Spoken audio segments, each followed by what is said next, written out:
మన రైతులు పండించే ధాన్యం తినడానికి ఎగుమతికి పనికిరాదు.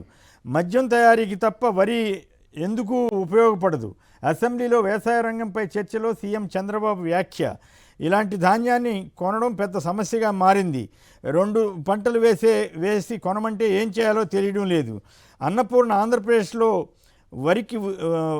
వరికి ఉరివేస్తున్న ముఖ్యమంత్రి అంటూ ఒక కథనాన్ని ఇచ్చారు. నేను అసెంబ్లీలో జరిగిన చర్చ నిజంగానే ఒక పక్క తెలంగాణలో మేము ఇంకా బ్రహ్మాండంగా రికార్డు స్థాయిలో ఉత్పత్తి చేయించామని చెబుతున్నటువంటి తరుణంలో అక్కడ ఏపీలో వరి అనేది అక్కడ కాలువల కింద ఎప్పటి నుంచో దశాబ్దాల తరబడిగా శతాబ్దాల తరబడిగా వస్తూ ఉన్నటువంటి వరి పంటని ఈయనే డ్యామేజ్ చేసే విధంగా మాట్లాడుతున్నారా అనేటువంటి విమర్శలకి ఆస్కారం ఇస్తున్నారా? ముందుగా గోపి గారు చెప్పండి, వరి మీద సంబంధించి ఈయన కొంటే కొనండి లేకపోతే లేదు, కానీ ఈ డ్యామేజ్ చేయడం ప్రమాదం కదా, ఆంధ్రప్రదేశ్కే అది నష్టం కాదా? సార్, ఇప్పుడు మొన్న ఎప్పుడో చెప్పారు చంద్రబాబు నాయుడు గారు, మీరు వరి పండించడం ఆపేయండి అని రైతులకు ఆయన పిలుపు ఇచ్చారు. అంటే ఆయన వరి వద్దు అని స్పష్టంగా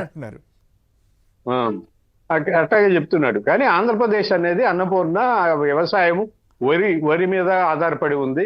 కృష్ణా డెల్టా కానీ గోదావరి డెల్టా కానీ ఈ డెల్టాలన్నీ కూడా ఎన్నో ఏళ్లుగా అభివృద్ధి చేపట్టి రైతులకు కాలువలేసి నీళ్లు అందించి వ్యవసాయం వరి సాగు చేసుకోవడానికి అవకాశం కల్పించారు. గోదావరి జిల్లాలో, కృష్ణా గోదావరి జిల్లాలో కూడా ఎక్కువ వరి పంట సాగుతుంది. కొన్ని శతాబ్దాలుగా ఉంది, అది ఇప్పుడు కొత్తగా వచ్చింది కాదు అది.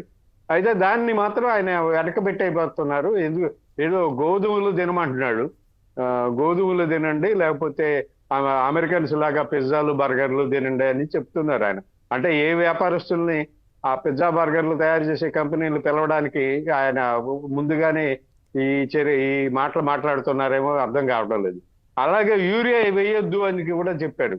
యూరియా వేయొద్దు, ఎక్కువ వాడొద్దు, మీరు యూరియా వాడితే ఆరోగ్యం దెబ్బతింటుంది అనుకుంటూ మాట్లాడారు.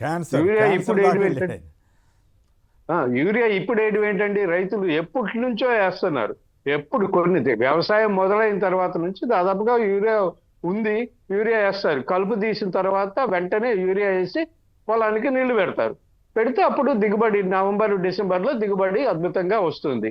ఇది అనేక సంవత్సరాలుగా జరుగుతున్న ప్రక్రియ.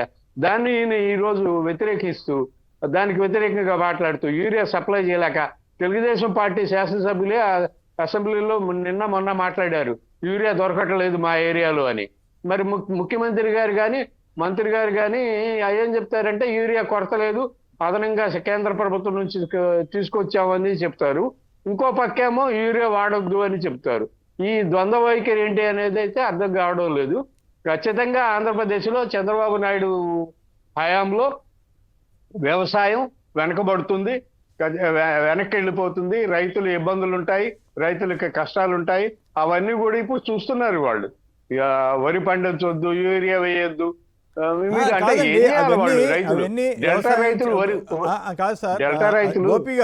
గోపి గారు ఇక్కడ పాయింట్ ఏంటంటే అవన్నీ ఎప్పుడు చెప్పాలి? ఒకవేళ యూరియా తక్కువ వాడాలంటే దానికి ఆల్టర్నేటివ్ ఏంటి? ఇవన్నీ ఎప్పుడు చెప్పాలి?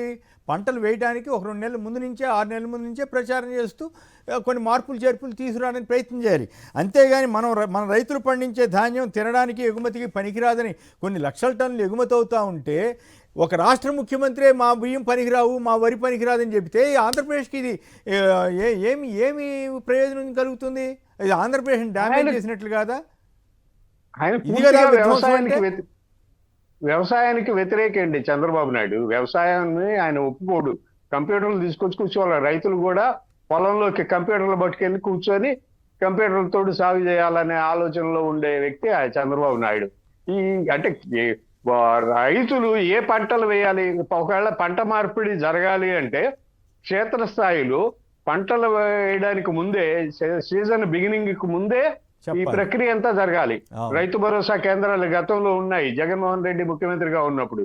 ఆ రైతు భరోసా కేంద్రాల్లో ఉండే స్టాఫ్ ప్రతి రైతుని గ్రామంలో, ఆ కేంద్రం పరిధిలో ఉండేటువంటి ప్రతి రైతు దగ్గరికి వెళ్ళి ఆ రైతుతో మాట్లాడి, ఆ రైతుకి ఎంత భూమి ఉంది, ఆ భూమి సారం ఏంటి, ఆ సారం ఉన్నటువంటి భూమిలో ఏ పంట వేసుకోవాలి అనేటువంటి విషయాలన్నీ కూడా వాళ్ళు చెప్పేవాళ్ళు, అది చేసేవాళ్ళు.